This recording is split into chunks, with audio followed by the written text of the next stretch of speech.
اعوذ باللہ من الشیطان الرجیم بسم اللہ الرحمن الرحیم واتخذ اللہ ابراہیم خلیلا صدق اللہ العظیم وصدق رسولہ النبی الکریم ان اللہ وملائکتہ یصلون علی النبی یا ایہا الذین آمنوا صلوا علیہ وسلموا تسلیما اللہم صل علی سیدنا و مولانا محمد معدن الجود والکرم وآلہ وبارک وسلم۔ تمام تعریفیں حمد و ثنا اللہ تعالی جل مجدہ الکریم کے لیے۔ زاں بعد درود و سلام نبی محترم شفیع محتشم آقا کل ختم رسول دانائے سبل احمد مجتبی جناب حضرت محمد مصطفیٰ صلی اللہ تعالی علیہ وسلم کی ذات والا صفات کے لیے حمد و صلات کے بعد، عزیز دوستو، بزرگوں اور بھائیوں، حضرت سیدنا ابراہیم خلیل اللہ اعلیٰ نبی نام علیہ الصلاۃ والسلام کا تذکرہ قرآن مجید نے کئی جگہوں پہ بیان فرمایا ہے۔ نبی پاک صلی اللہ تعالی علیہ وسلم نے ارشاد فرمایا ہے کہ میں ملت ابراہیم پہ ہوں۔ حضرت ابراہیم علیہ الصلاۃ والسلام کے سیرت کو، سوانح کو، ان کی زندگی کے واقعات کو قرآن مجید نے متعدد مقامات پہ بیان کیا۔ انبیاء کرام علیہم السلام 1,24,000 کم و بیش ہوئے، لیکن دین اسلام میں نبی پاک علیہ السلام کی امت میں جو مقام حضرت ابراہیم کا ہے وہ بس انہی کا ہے۔ ان کی زندگی ایک بڑی خوبصورت، بڑی منفرد اور مسلمانوں کے لیے بڑی اسوہ نور دینے والی زندگی ہے۔ نبی پاک صلی اللہ علیہ وسلم نے فرمایا، میں اپنے باپ حضرت ابراہیم کی دعا بن کے دنیا میں آیا ہوں۔ اور پھر محبوب پاک سید عالم صلی اللہ تعالی علیہ وسلم نے اپنی امت میں بھی جناب ابراہیم کے طریقے کو جاری رکھا۔ صحابہ نے قربانی کے بارے میں حضور سے پوچھا، ما ہذہ الاضحیہ، یا رسول اللہ صلی اللہ علیہ وسلم یہ قربانی کیا ہے؟ تو فرمایا، سنت ابیکم ابراہیم، یہ تمہارے باپ حضرت ابراہیم کا طریقہ ہے، یہ تمہارے باپ حضرت، حالانکہ قربانی نبی پاک صلی اللہ علیہ وسلم کا بھی طریقہ ہے، لیکن فرمایا تمہارے باپ حضرت ابراہیم کے ذکر کو باقی رکھا۔ اللہم صلی علی محمد وعلی آل محمد کما صلیت علی ابراہیم وعلی آل ابراہیم، ان کے تذکرے کو باقی رکھا دین کے اندر۔ حضرت ابراہیم بڑی امتیازی شان والے نبی ہیں، بڑی امتیازی شان والے۔ رب کریم کا وہ دوست جس نے کوئی چیز بچا کے نہیں رکھی، ہر شے ہی اپنے رب کی بارگاہ میں پیش کر دی۔ چند چیزوں سے انسان کو بڑا پیار ہوتا ہے، گھر اسے بڑا پیارا ہوتا ہے۔ وہ بڑا خوبصورت ہوٹل، 5 سٹار ہوٹل میں رہا، وہ اسلام آباد گیا، کسی سفر پہ گیا تو بڑے اعلیٰ قسم کے اس کو کھانے ملے، بڑی چیزیں ملی، لیکن کبھی دائیں کروٹ کبھی بائیں کروٹ۔ ساتھ بیڈ پہ دوست تھا تو اس نے کہا، صاحب سو جاؤ، تو اس نے کہا، یار جو مزہ اپنے گھر میں سونے کا ہے وہ کسی اور جگہ تھوڑی ہے۔ گھر بڑا پیارا ہوتا ہے، انسان لگاؤ ہوتا ہے، جس بے تکلفی سے، سکون سے، آرام سے انسان اپنے گھر میں وقت بتاتا ہے، کہیں اور مشکل ہو جاتا ہے۔ دوسرا، انسان کو اولاد بڑی پیاری ہوتی ہے، بڑی عجیب شے، نہ ہو تب بھی بڑا دکھ ہے، اور ہونے کے بعد بھی اس کی بڑی آزمائشیں، یہ بڑی ایک میٹھی چیز ہے۔ اولاد ایک بڑا عجیب سا میوہ ہے، پتہ نہیں یہ کس انجیکشن کا نام ہے کہ چھاتی پر چڑھ جائے تو اللہ سکون عطا فرما دیتا ہے، پتہ نہیں کس ٹھنڈی دولت کا نام رب کریم نے اولاد رکھا ہے، بڑی پیاری ہوتی ہے اولاد۔ پھر تیسری چیز، انسان کی اپنی جان ہے،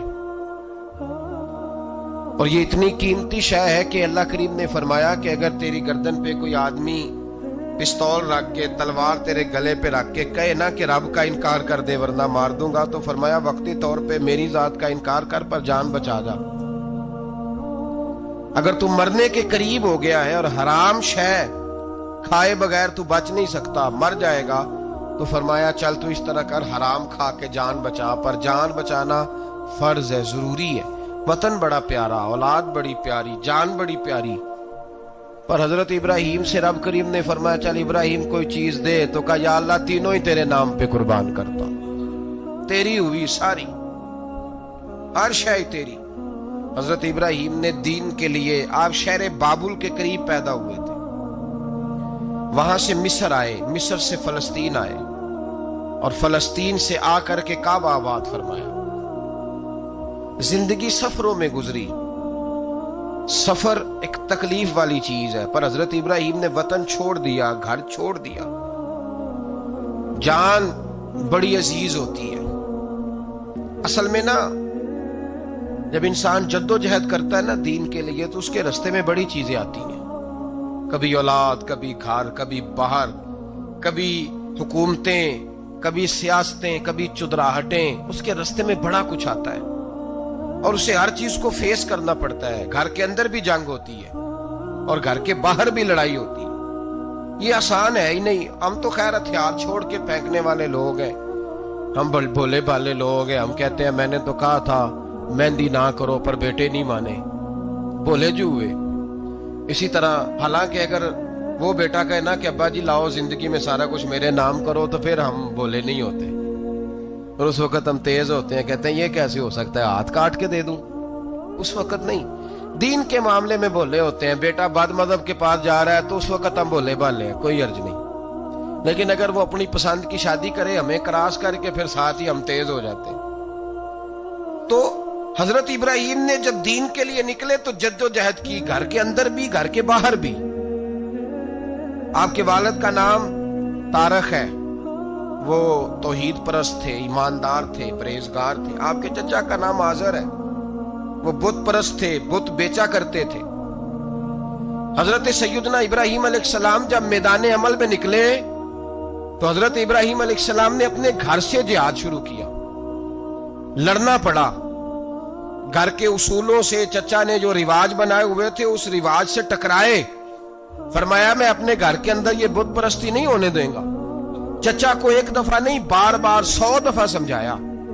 آپ کا چچا بت بنا کے بیچا کرتا تھا۔ حضرت ابراہیم علیہ السلام تھوڑے بڑے ہوئے تو کہنے لگا کہ چلو میرے ساتھ، تم بھی بت بیچنے ہیں، ہمارا کاروبار ہے۔ حضرت ابراہیم ساتھ نکلے تو بت پکڑا ہے، گندے پانی کے اندر اس بت کو ڈبوتے ہیں، کہتے ہیں کسی نے خریدنا ہے تو خرید لو، نہ یہ نفع دے سکتا ہے نہ نقصان دے سکتا ہے، جو اپنا آپ نہیں بچا سکتا تمہیں کیا بچائے گا، خریدنا ہے تو خرید لو۔ چچا کہنے لگا تو کاروبار چمکا رہا ہے کہ تباہ کر رہا ہے۔ گھر میں بڑے معاملات خراب ہوئے، جھگڑے ہوئے، لیکن حضرت ابراہیم علیہ السلام ایک منٹ کے لیے بھی اپنے گھر کے اندر بھی کمپرومائز کرنے کو تیار ہے۔ یہ تھوڑا مشکل میں نے پہلو چھیڑ دیا ہے، یہ تھوڑا مشکل پہلو چھیڑ دیا ہے۔ بڑا سمجھدار آدمی ہے پر بیوی سے پردہ نہیں کرا سکتا، سیانا ہے، پنچایت کا بندہ ہے، جو اس سے آپ کہیں گے وہ بات یہ سنائے گا، لیکن کہتا ہے نہیں جی میں نے کوشش کر لی ہے۔ کس قسم کی کوشش ہے صاحب، یہ کیسے ہو گیا؟ حضرت ابراہیم علیہ السلام نے گھر کے اندر سے فرمایا نہیں کرنے دوں گا، گھر کے اندر بھی ٹکرائے، فرمایا تم جو بھی ہو پاش پاش کیا چچا کے اصولوں کو، اور باہر جب نکلے تو صرف علاقے کے چیئرمین سے نہیں ٹکرائے، ایم پی ایم این اے وزیر مشیر سے نہیں ٹکرائے، سپر پاور نمرود دنیا کا واحد حکمران تھا اس وقت، دوسرا کوئی حکمران ہی نہیں تھا، اکیلے حکمران سے جا کر ٹکرائے، کوئی ساتھ فوج نہیں تھی، کوئی ساتھ ان کے طاقت بظاہر دنیا داری کی کوئی نہیں تھی، پر حضرت ابراہیم جا کے ٹکرائے، اور میرے رسول پاک صلی اللہ علیہ وسلم نے سند بیان کی، فرمایا افضل الجہاد کلمۃ الحق عند سلطان الجابر، فرمایا سب سے افضل جہاد یہ ہے کہ تو ظالم بادشاہ کے سامنے کھڑے ہو کے حق بات بیان کر دے، یہ سب سے بڑا جہاد ہے، یہ سب سے افضل الجہاد کلمۃ الحق عند سلطان الجابر، سب سے بڑا جہاد۔ حضرت ابراہیم کھڑے ہو گئے، سپر پاور سے ٹکرائے۔ یہاں ہم لوگ حکمتوں کا شکار ہیں، دیکھیں گے، کریں گے، سوچیں گے، اور مولوی صاحب کو ویسے